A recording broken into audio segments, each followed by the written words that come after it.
Good evening, ladies and gentlemen, and welcome to the regular meeting of the Mayor and Board of Trustees. It is November 27th.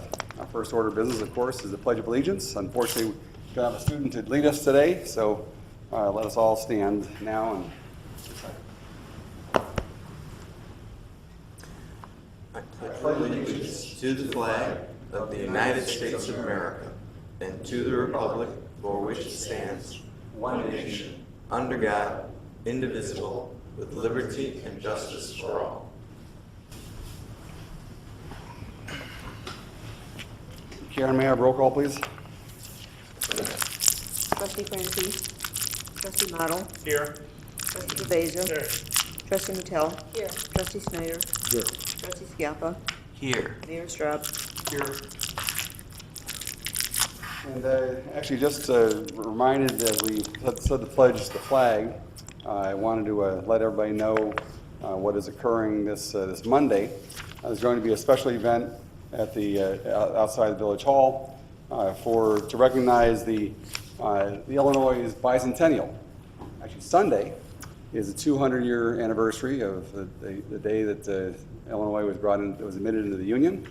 And on Monday at 12 noon, a lot of villages and towns all across the state are going to be raising the flag at 12 noon to commemorate that.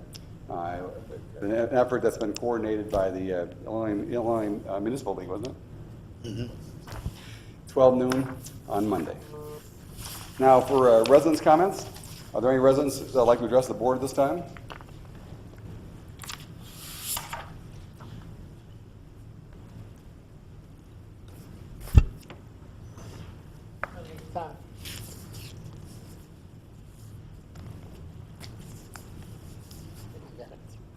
Okay.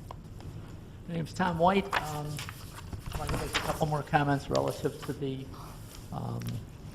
police pension tax levy.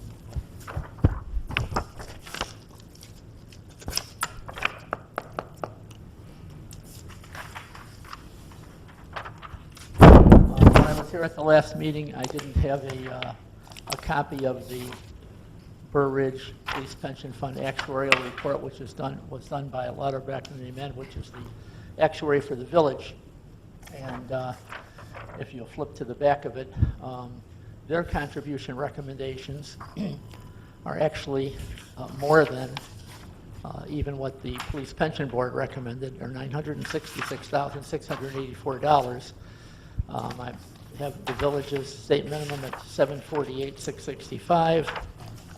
They also have the unfunded liability at over $9 million versus the $7 million something that is computed under the state minimum. And they also have the funded ratio at 65.1% at the actuarial value of assets, whereas it was 70.58 that was reported before. The next thing that I'd like to do is, I was here about 5 years ago as a representative for the Police Pension Board. And at that point in time, it was the first time that we addressed the new state minimum funding. And what we found was that there was projections, if you will, for what the funding level would be, how much the unfunded liability would be going forward for the whole 30-year plan, as well as what the village's contributions were. At that point in time, I actually did this. Ripped them off, because that's basically what they're worth. And what happened was the Police Pension Board, if you will, gave you the graph the last time, which I didn't have, that basically depicted exactly that. And so I've kind of taken what they had and added to it. I'd ask basically that when you get it, if you could flip it over from the colored graph to the back.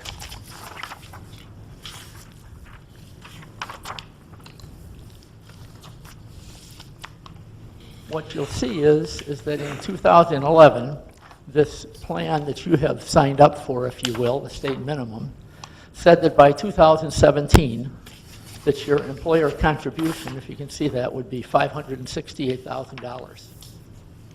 And of course, right now, what Lauterbach and Amen have told you is that the minimum is the $748. So it projected that it would only increase your contribution by 17%, but it's actually increased it by 54. Similarly, the unfunded liability, it said would only be about $6 million. It's over $7 million. It said that the funded ratio would be 74.3%.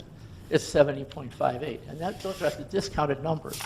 What I did was I added in what your actuary is telling you, and that is that the employer contribution shouldn't be 748, it should be 966, that the assets are the same, but the unfunded liability is not 7 million, it's 9 million. So if you flip it over now and you look at the graph, you'll see what they were trying to tell you. What they were trying to tell you is that the funded ratio isn't as high as it was projected to be. They had it at, I don't know, 68.6. I put in the 65.1, which is what your actuary says it actually is. Similarly, they said that the projected unfunded liability would only be, about $6 million. And you can see that even with the numbers from the Police Pension Board's actuary, they had it up at almost 8 million, but in fact, your actuary is telling you, no, it's actually 9 million. The next thing that I'd like to do is, let's see. Tom, just to let you know, you have 1 more minute. Okay.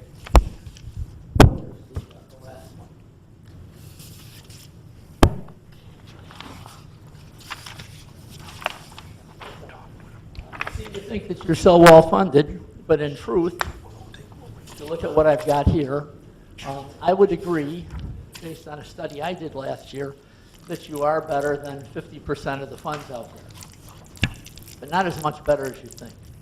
And so what I did is I went to the Cook County Treasurer's Tom, your website. 5 minutes is up, so. You see 71.1. 30 seconds. Thank you. Thank you.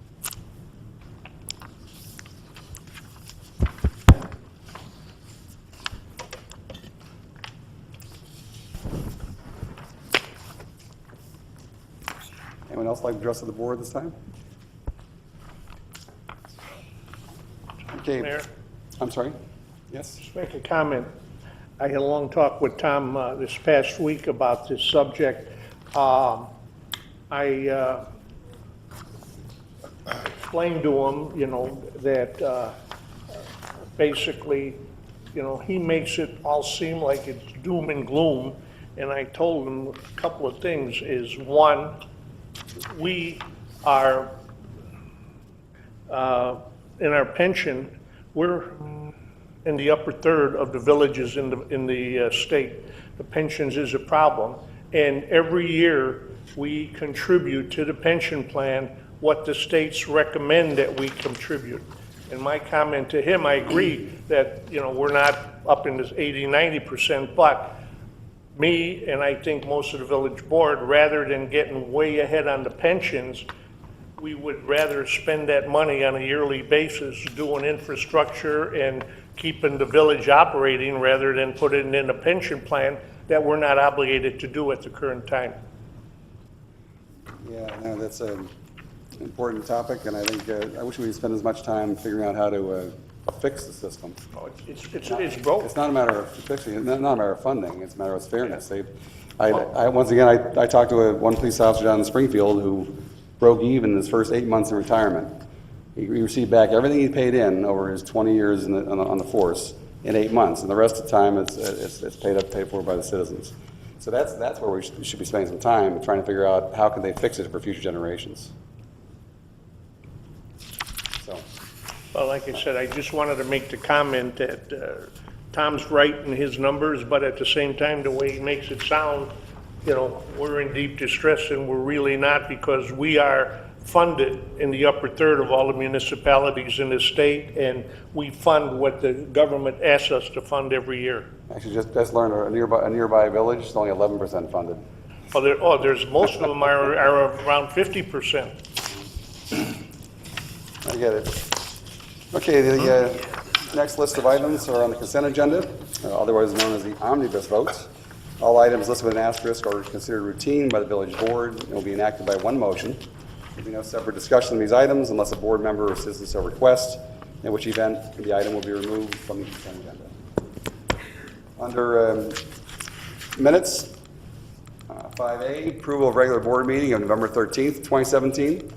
B, receive and file draft stormwater meeting of November 14th, 2017. C, receive and file draft plan commission meeting of November 20th, 2017. Under ordinances, we have approval of an ordinance denying a variation from the Village of Blue Ridge zoning ordinance to permit a fence that is less than 50% open. That's VO3 2017, located at 9 South 155 Madison Street, Pisgah. Under resolutions, we have adoption of resolution urging the governor to veto Senate Bill 1451 regarding small cell antennas. Under considerations, we have 8B, approval for Plan Commission recommendation to approve rezoning from the R2 single-family residential district to the R2B single-family residential district based on lot configuration Z15 2017 located at 15W 110 83rd Street and A200 County Line Road, Oakland. Oh, someone speak up? Oh, did someone remove that? Did someone? Oh, okay. Approval of recommendation to award a professional services contract for design engineering of the County Line Road North Connection Sidewalk Project. Approval of proclamation for Mary G. Vanderbosch Brown on her 100th birthday on October 18, 2017. E, approval of vendor list in the amount of $122,812.26 for all funds, plus $215,000.73 for payroll, for a grand total of $337,812.99, which includes no special expenditures. May I have a motion to approve the following items in the consent agenda? That's 5A, B, and C, 6A, 7A, 8, C, D, and E. So moved. Second. Roll call, please. Trustee Model? Yes. Trustee Snyder? Yes. Trustee Scalpa? Yes. Trustee Mattel? Yes. Trustee DeBeja? Yes. 5-0. Okay. Of 8A, consideration of 2018 meeting schedule. Yes. At the request of a couple of board members, staff is presenting this for discussion on establishing the meeting schedule for calendar year 2018. The village is required by law, the state law, to publish a calendar for the upcoming calendar year, a meeting schedule for the upcoming calendar year. And our typical practice has been to meet, for the village board to meet on the second and fourth Mondays of each month, with the exception that the second or the fourth Monday in December is typically not scheduled due to the holidays. The staff has outlined some options if the village board wants to modify the schedule.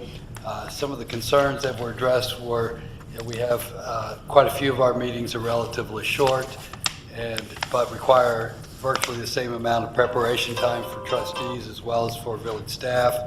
And so the question that was asked was whether or not fewer meetings could be scheduled or meetings could be consolidated. So staff did look into some options in that regard. With again, the idea being to make more efficient use of staff time and also as well as the village board's time. Some of the options that were suggested or a possibility is to, one is to maintain the current schedule and just direct staff to plan the agendas in a manner that would allow meetings to be canceled whenever practical or whenever that's feasible. You know, when we anticipate and plan around for a short meeting, then we could then cancel that meeting and consolidate things into the next meeting. Another alternative, as I've heard of some villages do, is to go to a summer schedule, or maybe just during the summer months you meet once a month. Another alternative would be to just go to a schedule where you meet once a month, and then have special meetings whenever you feel the need to do that. I've also, with the help of Evan Walter, I found a survey of other villages, which I put on in front of your chairs tonight. And this is just a random survey of other villages and how often their village board meets. You can see that it's about half and half between meeting twice a month and meeting once a month. And again, whatever the village board prefers is what we would follow, obviously. So we're looking for discussion and input from the village board regarding your meeting schedule for calendar year 2018. That a schedule does need to be approved tonight or at your next board meeting on December 11th. I'd be happy to answer any questions. Any trustees have any questions or suggestions? Doug, when staff reviewed it, I like the idea of once a month meetings, and then having the staff, if we need an additional meeting, to have that, a second meeting, if needed, for the month, rather than have two meetings where we have a night where it's a short meeting, you're in and out in 20 minutes. It'd be a little easier to have one meeting a month solid, go a little longer, and if staff needed us to come back for a special meeting in a month, I'm all for that.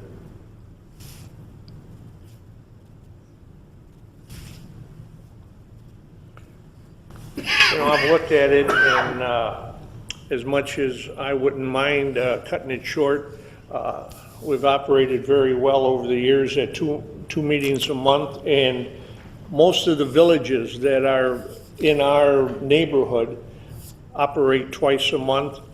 About the only thing I would consider is, first of all, actually the summers when we do a lot of the work. In fact, we're going to have a lot of business when they start that new subdivision.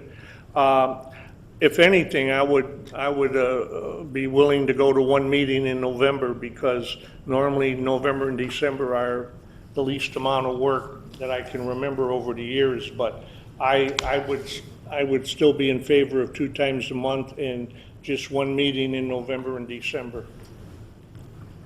That's what he said. That's exactly. Anyone else? Thoughts?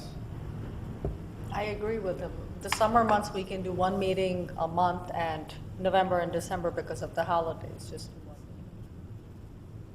meeting. So you're thinking during the summer and? Summer and the holiday months, one meeting a month. Anyone else? I like the idea of saving some time. I know staff does a lot of work to prepare for these meetings and get things ready. I know the trustees and the board, we do a lot to be ready here and make sure we're prepared for the meeting. So I like the idea of maybe reducing that, but I hear what Trustee Paveza is saying about this, with the construction. This is going to be a bit busy summer. Wasn't there, did I hear right that there was a proposal to maybe leave it with the 2 meetings a month and then just cancel as the agenda is light? Is that one of the options that we're discussing? It's one of the options. I mean, I maybe prefer that idea as much as I would love to have one meeting a month and again, save the time. I know a lot goes in behind the scenes, but if there's going to be a lot coming up, this is my first round on the board, so I'm not really sure about the rhythm and about how things happen here. Those of you on that. Mm-hmm. Basically, over the years, historically, January, February, and March, you're involved in the budget and the process for the coming year and the planning for the coming year. Then when you hit the good weather, people are outside working, you're gonna have recommendations from the Plan Commission of things that is going on in the summertime. So that's the reason, like I said, if realistically we've got a meeting scheduled where there's really nothing on it, I wouldn't have no problem canceling. How much notice do you have to give? I know it's just, you can't do it at the last minute. Well, you can cancel at the last minute. You can't schedule a special meeting without a 48-hour notice. Am I saying that right, Karen? I mean, if you can cancel a meeting at any time. But to schedule a meeting, you have to publish the notice 48 hours in advance. Which would be easy to plan for, should it be necessary. Right. It's easy to schedule a meeting. The hard part about scheduling a meeting is people may have obligations, and can you get everybody? Right. Getting a quorum might be difficult Right. in a special meeting situation. Is there, in the spirit of crawl, walk, run, is there a quarter that a 3-month time period that is, you think is traditionally slower than others where we can try it? Or, Sure. I mean, I think if that was if you wanted to kind of just experiment with it more, what I would suggest is the alternative of just having, canceling meetings whenever possible. And what I would do is I'd work with the department heads and the village staff, and on a quarterly basis for 2018, we'd kind of project the meeting schedule for the upcoming quarter. no, I'm talking about, is there, Cancel a meeting. I'm talking about, is there any ahead of time, before January, is there any quarter, first, second, third, fourth, that you think would be traditionally slower than others, or would be one we could experiment with and try it? Well, I'm just, this is intuition. I think the summer months are probably the slower months for the village board. They're busier for community development staff, but most of the activity doesn't come to the board in the summertime. It's permits and plan reviews and things like that. Which would also play well into summer vacations Right. and scheduling. Right. That's both staff and trust and board members. So. The first quarter, I would guess, is the busiest because of the budget, as was mentioned. We usually are scheduling special meetings for budget workshops or having budget workshops after regular village board meetings. So I would say the second and third quarters are probably the slower. Any other thoughts from the board members? Got it. Well, in the effort of crawl, walk, run, I agree with Trustee Pavesa. Maybe we should limit one more meeting in November because of the holiday and in December, and see how 2018, I mean, we're here for 4 years. I don't mind seeing you every 2 weeks, but just to see how it goes. I mean, I think to go to one meeting a month for 18 might be a stretch. Maybe we'll just start it in November and December with one meeting a month, just as Trustee Pavesa said. And then we can cancel if there's a late meeting. Any other discussion? It's something we could ruminate on until the next board meeting. Yes. Well, I mean, if, I understand where you're coming from. Without a doubt, we have a lot less business than we did when I first got on the board, and the meetings lasted 11:30 at night. What I'd be willing to recommend, and if you need a motion, I would recommend that we would maintain our regular schedule, but one meeting in November, one meeting in December, and if there's nothing on the agenda, that you and the village administrator have the option of canceling the meeting. Well, we already only meet one meeting in December, and But we I already would go to one meeting in November. We already have the option to cancel a meeting already. So why don't we just?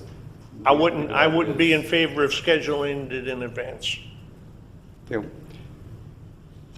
Yeah, I'm in favor of what we're saying about saving some time, but like Tony said and like Alice pointed out, this year might be different than last year. You know, we had a quiet summer, Right. and we all wondered why, sometimes those would have been good times to cancel, but I think this summer might be a little busier with the construction that's going to be getting underway. And I mean, to me, the risk is if we don't have a meeting, that people are held up with their permits and their decisions aren't made and stuff, and you have people who aren't satisfied because they're not getting quick responses out of the village. And I would hate to have a negative light shine on the staff at a time when you've got a lot of construction, or a negative light shine on the board when we've got a lot of things going on because we didn't plan adequately. So I agree that we should maybe keep it and just cancel them later. Second the motion.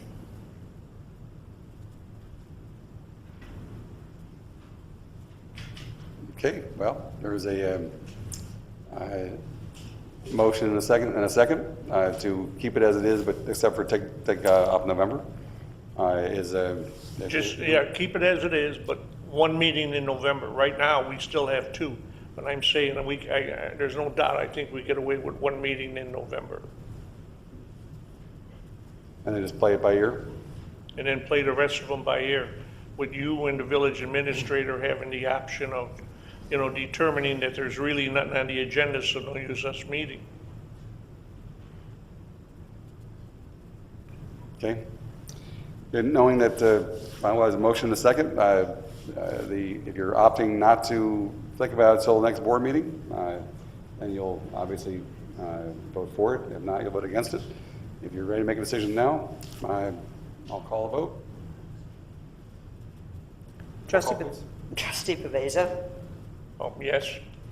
Trustee Scalpa, Yes. Trustee Snyder, Yes. Trustee Mattel, Yes. Trustee Model, Yes. 5-0. Motion passes 5-0. 8B was removed by residents. Before I'll go from the board, obviously first, then to the resident to discuss. But we have Evan, do you want to explain? Do you have highlights for it? Yes, I'll give a quick overview and summary of what the case before us tonight. Again, it's been reviewed by a member of the village resident. But this petition is a petition for rezoning. It's a 5-parcel, 14-acre property at the intersection, northwest intersection of 83rd and County Line Road, so just down the road here. The petitioner is requesting the rezoning of this contiguous parcel. Again, it's a 14-acre property, rezoning from R2 residential to R2B residential for the entire property. This was their original request of the Plan Commission and of the board. An R2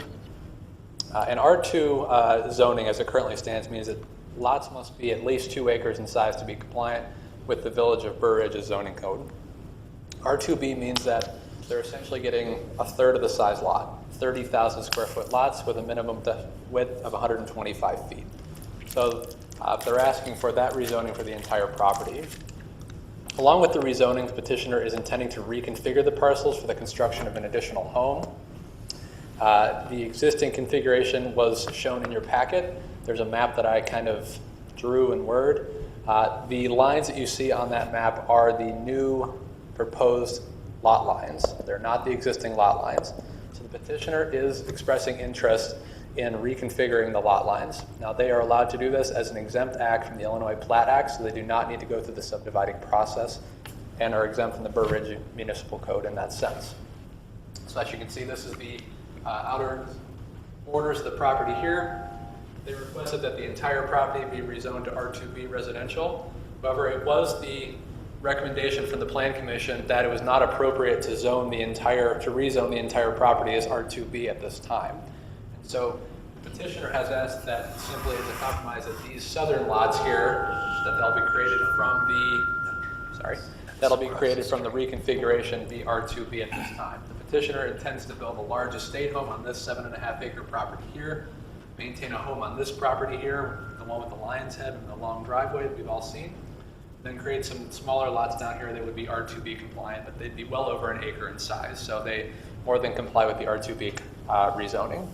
The reason for R2B rezoning and not R2A, which is 40,000 square feet, is because there's no R2A in the area. So R2B would be the only thing that would make sense from a planning perspective. If we were to zone it R2A, it'd be spot zoning, meaning we just pick out properties as we see fit and we rezone them as such. It's not a typical planning process in that sense. So as I said, the entire property was requested to be rezoned to R2B residential, but it was the recommendation of the Plan Commission by, I believe, a 5-0 vote that this property only on this southern portion abutting 83rd Street, south of the larger lot that will be recreated upon reconfiguration, be rezoned to R2B at this time. So Commissioner Hawk from the Plan Commission is here to answer any further questions you have. I will also be standing by to answer any other questions that you might have at this time. But that is all I have at this moment. Trustee Snyder? Evan, you said it was a 5-0 vote for the Planning Commission? It was a 5-0 vote from the Plan Commission to only rezone this portion of the property. The petitioner owns the entire subject property. they recommended that only this southern portion south of this larger estate home, our property, be rezoned to R2B residential. Thank you. Trustees have questions of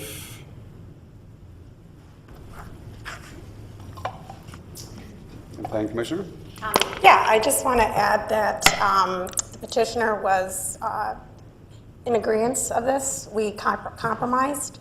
The comprehensive plan, they want lower density lots. And with County Line Road being lots of lots for sale, we're planning on getting more people asking us to change the zoning. The petitioner was wanting to build one house. We solved their problem, and we also kind of compromised, allowing them to build 4 houses, or at least rezoning it so that in the future he could build houses for his family. He's a longtime resident, and we wanted to compromise. So that's kind of what we did, and he was in agreement of that. So that's why, and staff helped us come to this resolution. Great. So if that helps. Any questions of Commissioner Hawk? Okay. Thank you. Any other questions of the board or discussion? Okay. There's a resident that would like to address the board.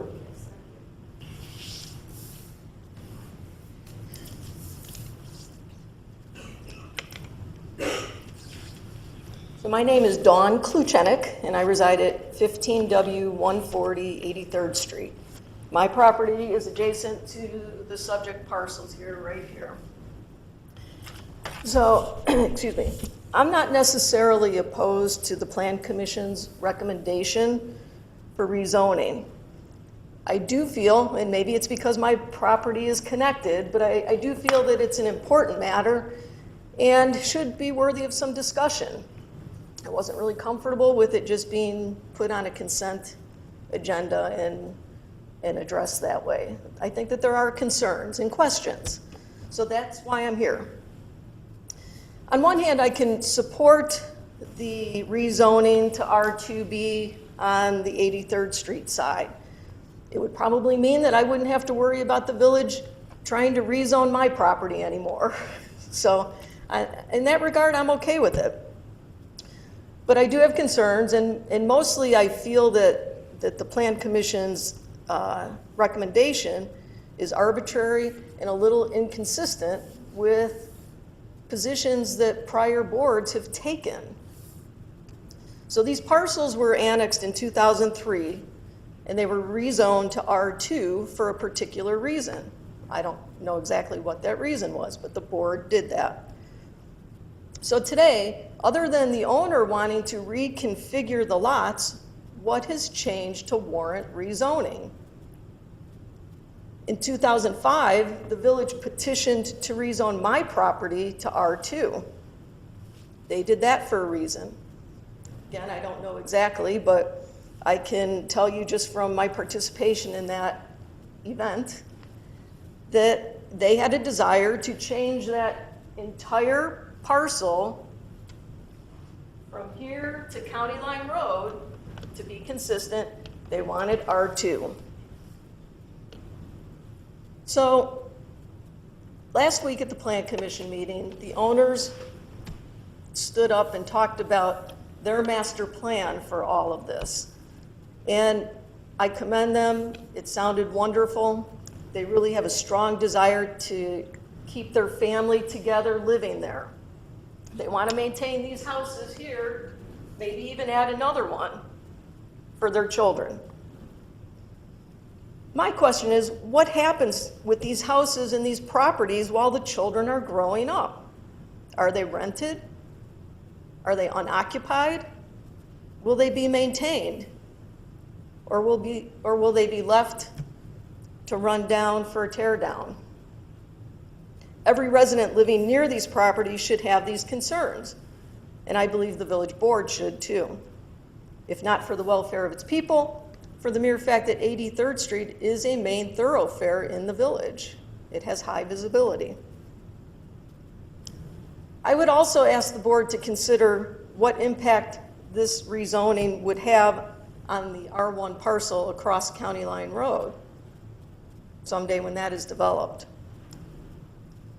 What might happen if that home can't be built on that 7-acre property? Everyone's got plans and good intentions, but things change. So, obviously, as I said in the beginning, maybe I have a little emotion here, a little passion going on for this subject because I'm affected. And I know that that's not of primary concern to the board or the village, and that's okay. I just want to ask you to look at the big picture and think about some of the questions that I've raised and do what's best for the community. Whatever your decision, I know I'll feel better about it if it was done after some good, thorough discussion and not just put on a consent agenda. Thank you. Thank you. Yes. Question. The way you just addressed it to us, did you address it to the Plan Commission? My message to the Plan Commission was a little bit different, but I did bring up some of the same points, yes. No, because I was just wondering if it did create a problem, the way you addressed it. You know, I was surprised. I think they approved it 5-0. Right. I don't know that she was notified. She didn't know, so she just found out about it that day. Right. And so, in all, she didn't have an opportunity to speak the way she just did to us. So we didn't get that full message. And also, Chairperson Trupeck was not at the meeting, nor was Commissioner Grunston. So, so a couple of people were missing. So just in all fairness. Yeah, thank you. Wasn't a letter sent out? Yes,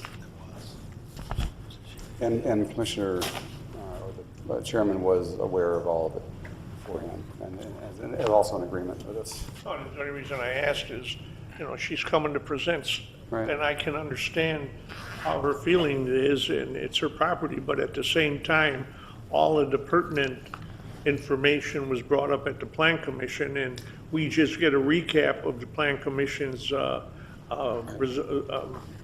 theories and their results. And normally, when it's a 5-0, it's, you know, it's normally to the board that indicates that the Plan Commission was wholly in favor of the rezoning. That's the only reason I'm bringing it up. I agree with what you're saying, but I also, that's the main, the Plan Commission is the one that really delves into it, tears it apart, listens to all the residents, recaps it, and sends a synopsis to us. We go over it, and like I said, rarely do we overturn a 5 or 0-6-0 a recommendation. So I don't know if you'd feel there would be any, it said she got late, to send it back to the Plan Commission for another deal, or just vote on it. I'm not sure. Well, thank you very much. You can be seated. Thank you. I'm sorry, we have one more person who wants to address the board?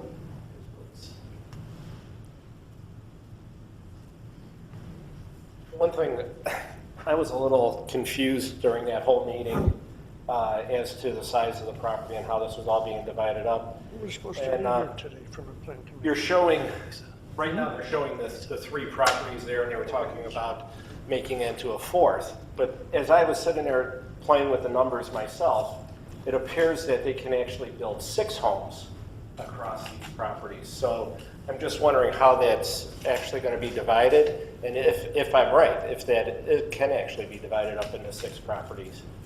Doug, answer that question? Sure. I haven't run the numbers, but I would not be surprised if it could be split into 6. There's probably the requirements are 125 feet of frontage and 30,000 square feet. Right. I suspect dividing it into 6 would mean tearing down the houses that are there. Mm-hmm. But I suspect that there's probably enough frontage for 6 lots. Now, is that based on 30,000 square feet or the assumed 1 acre lots?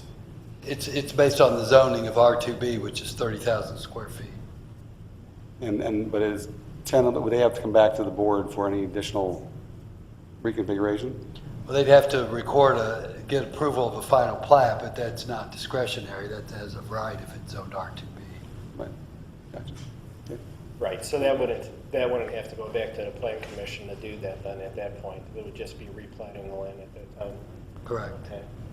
So, yeah, I'm just a little concerned that all of a sudden we're gonna go from R2B on the one side of the street, and then we're just gonna have a small section of R2B and then the R2, just because, obviously everything going further south is R2, and it doesn't seem like a really good transition for us.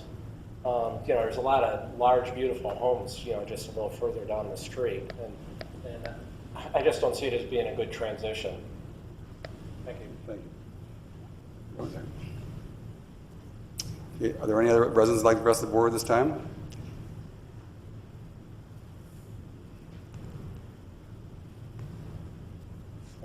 No, residents only. And then we'll bring it back to the board, at which time we'll bring up the representative. Yes, if you would like to speak.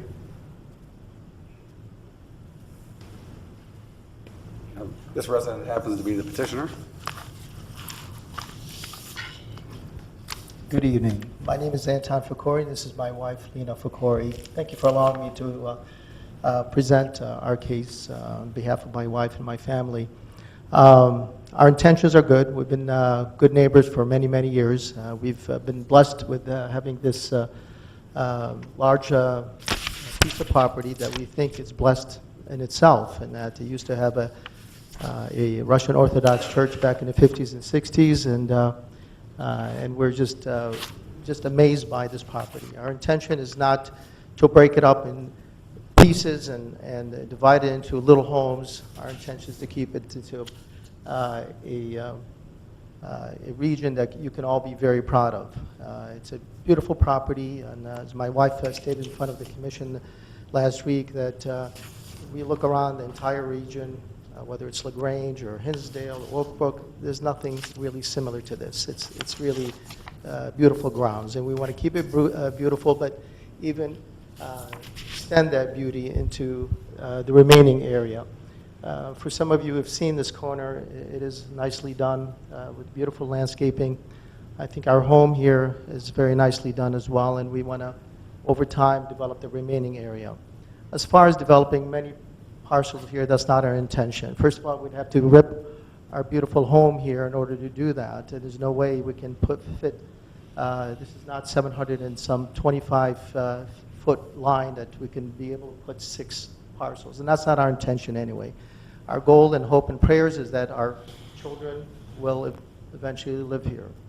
And hopefully they will develop their homes on these 1 acre parcels. Our dreams have been for many years is to eventually develop an estate feel to this property that you can all be very proud of as neighbors and trustees. But we don't have bad intentions. We don't have some ill will that somehow we're going to come behind and do some small homes or town homes and sell them off. That's not our intentions. Our intentions are very good.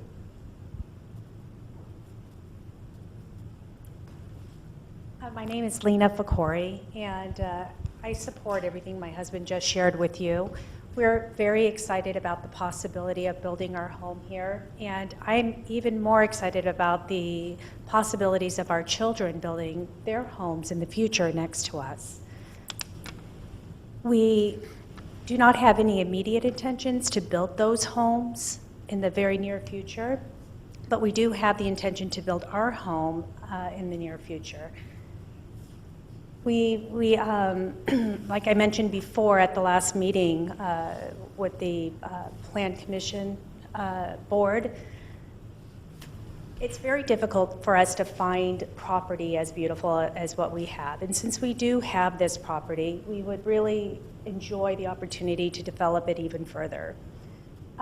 As far as the zoning goes, I think that R2B up along 83rd is consistent with the zoning on 83rd Street. So if we were to look at the zoning on 83rd Street, it really flows nicely as you're traveling west on 83rd. If you're traveling north on County Line, the zoning of R2 flows nicely also.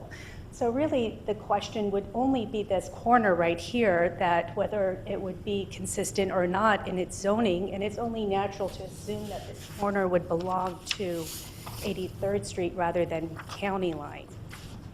So I hope that you would consider the suggestion that was made, and we thank you for your time and your consideration. Thank you very much. One last point, all the properties here south of this is R2B.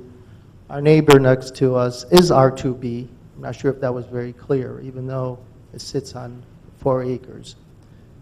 So we're not being inconsistent. If the commission said, let's do this as R2A, which is about 40,000, we would not be against that either. But we were told that that would not be feasible, given there's no R2 areas around this. So, thank you very much. Thank you, Dr. Corey.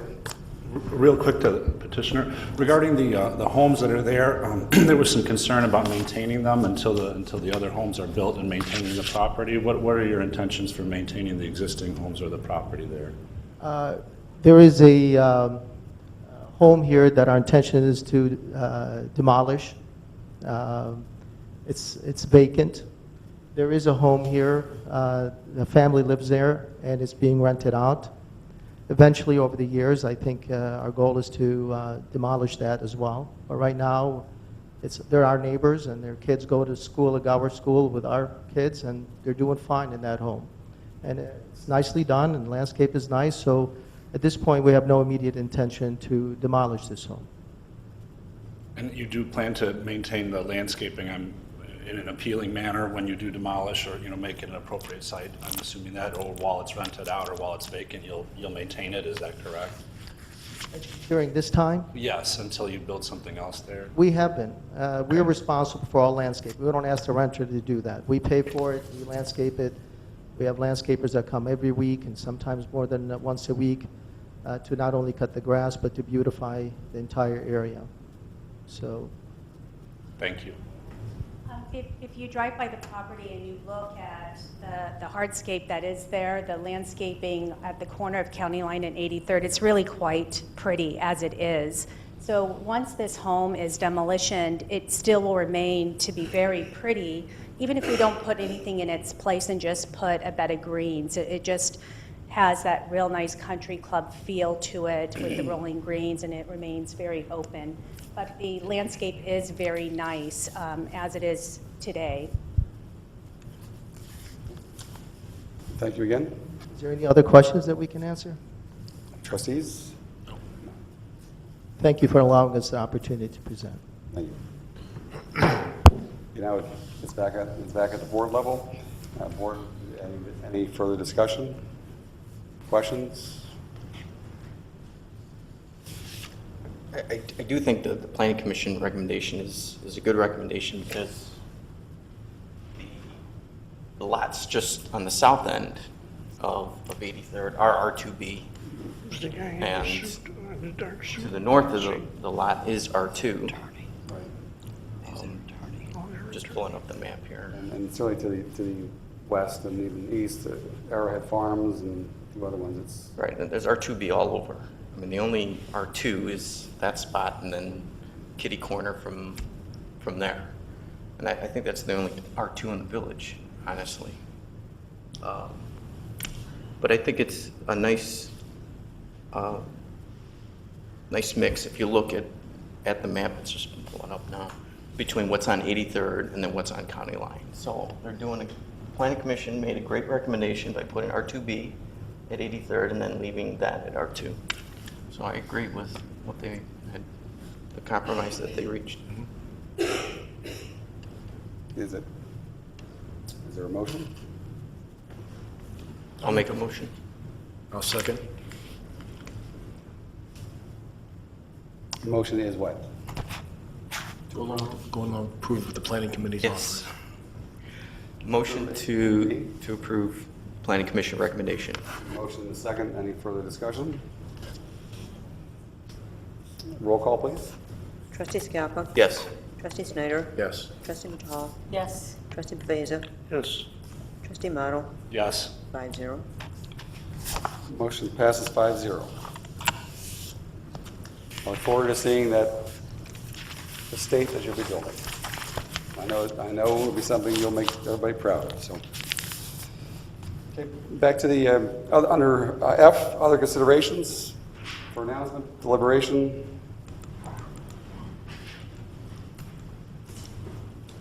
Residents' comments? Oh, no, I'm sorry, there's someone behind you first. Well,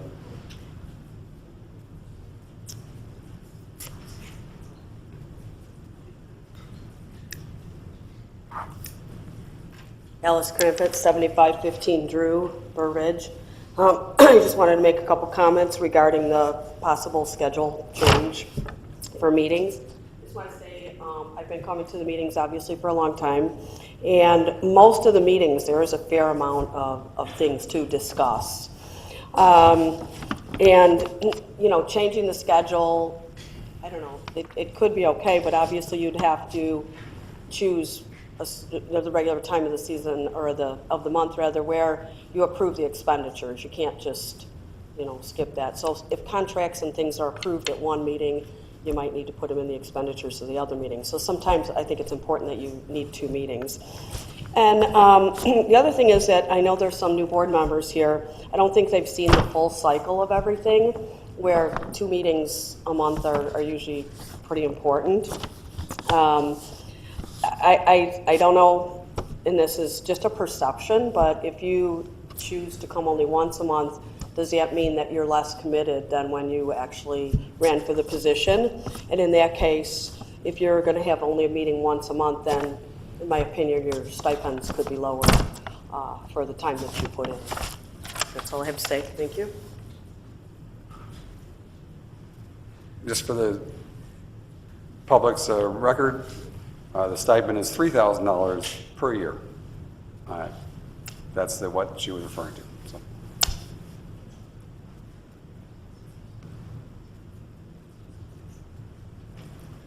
My closing comments are going to be, no one plans to fail, but many fail to plan. Wanted to clear up a few things from last week. The minutes of the meeting indicated that one step in the process is allocating the statutory requirement for the police pension tax levy. I have 2 problems with it being stated like that. It should minimally read something like minimally allocating the state minimum requirement, which then makes it clear that the state only requires if there is a minimum amount. Secondarily, make it clear that the levy could include a higher amount. Also, again, make sure there's no misunderstanding. If the village decides to fund the police pension fund at a higher level than the state minimum, it would not require additional real estate taxes, but reallocation of existing village revenues. As we all know, the village receives operating revenues from many sources. Tax levy is a source. As a percentage of village revenues, the $750,000 police pension portion of the tax levy represents approximately 4% of the village's annual revenue. Last year, LNA, that's the village's actuary, projected that the 2017 tax levy would be about $840,000. Came out to be $90,000 less. Why was that? The administration certainly would have complained that they had to pay the $840,000, but obviously would have had to levy it, and they would have found a way to make it work. It came in lower than anticipated because the 2016-17 police pension investment returns exceeded the 7% expectation by approximately $450,000. To me, a prudent thing to do would have been to minimally levy at last year's level, $780,000, by which in 2040 you'd have $130,000 less unfunded liability. Increasing it to $800,000 by 240, you'd reduce the deficit by approximately $220,000. You've heard either in person or through reports from the following parties. The state of Illinois, who is not actually recommending the minimum, but allows you to legally do so at your own risk. They have followed the same discounted funding, and look where it got them. You think that you may at some point bail, that they may sometime bail you out. They can't bail themselves out. By following their plan, you are not paying ahead, you are paying far behind. Village administrator, who acknowledges that the issue needs some eyes and states that he has a finance director and actuary who are watching. This is the finance director who believes that the only levy for the police pension fund is the minimum levy. And when the police pension fund at year end has $1 more in its coffers than it had the previous year, that there's a surplus, regardless of the size of the increase in the unfunded liability. The village actuary, who did not recommend the state minimum, they recommended $966K, over $250,000 more. A Burr Ridge board and actuary who recommended $150 more. A village auditor who states that the deficit is actually $12 million. All one has to do is look at the Burr Ridge vision and strategic goals to understand that you are currently not paying any attention at all. High priority that you have in there is improve public notice procedures. Medium priority, meet with the school board officials to identify specific issues in which the board can be involved. Low priority. Tom, I'll have to give another 1 minute warning. Okay, provide better reporting and also, about public activities. Where is reduce the pension deficit funding? 5-year financial plan. No mention of the police pension deficit or working to reduce it. In fact, the liabilities aren't even being monitored within the 5-year plan. There are many projections of income and expense, but only an actuarial report reference regarding liabilities. Imagine an insurance company only projecting and planning based upon income and expense and a blind eye regarding their actual liabilities. Village administration has continued to practice keeping everyone in the dark. Residents, the Burr Ridge Police Pension Fund, and you. Thank you.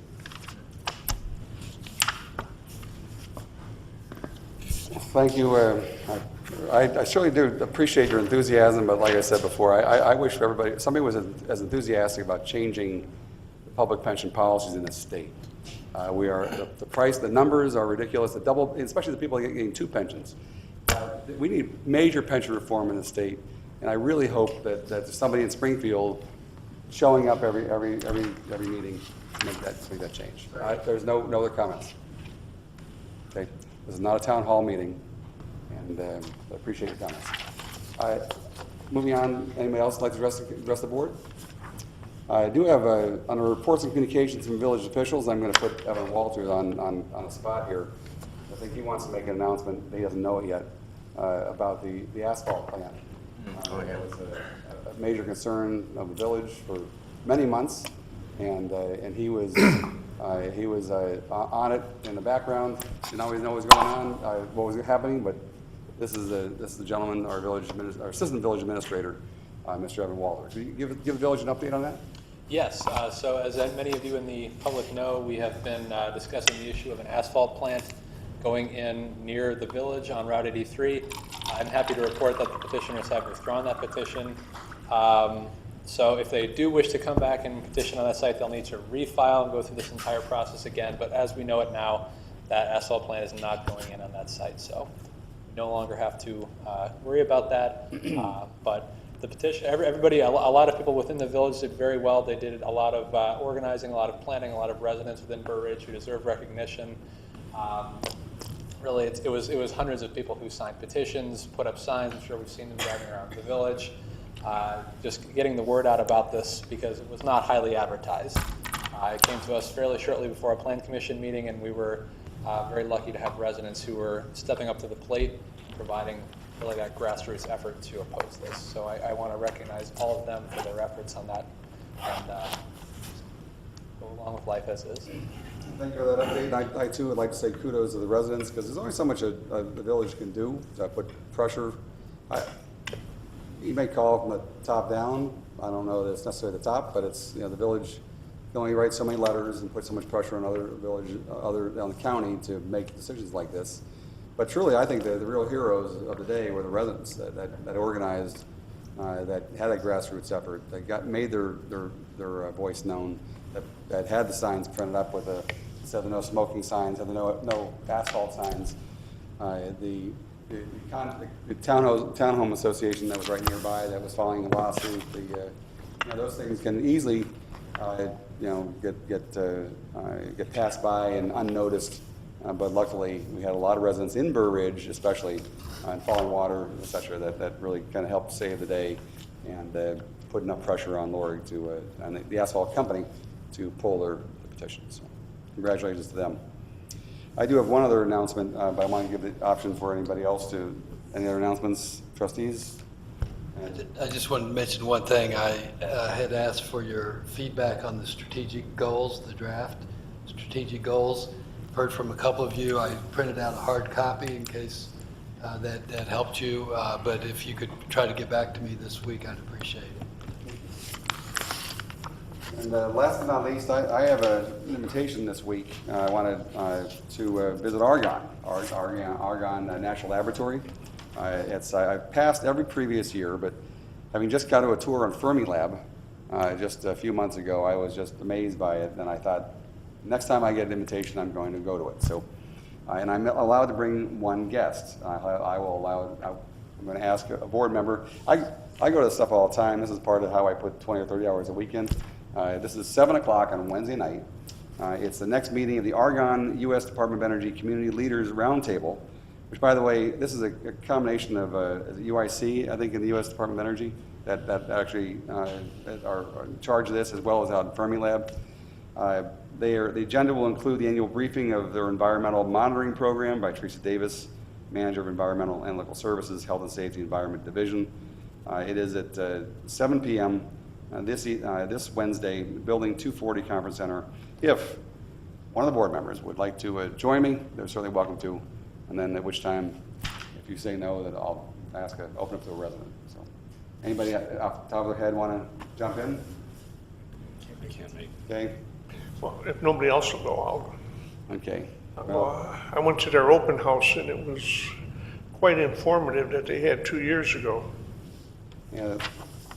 And I'm glad you were able to go that year. I know I was unable to, but that's right in our own backyard and a huge employer. There's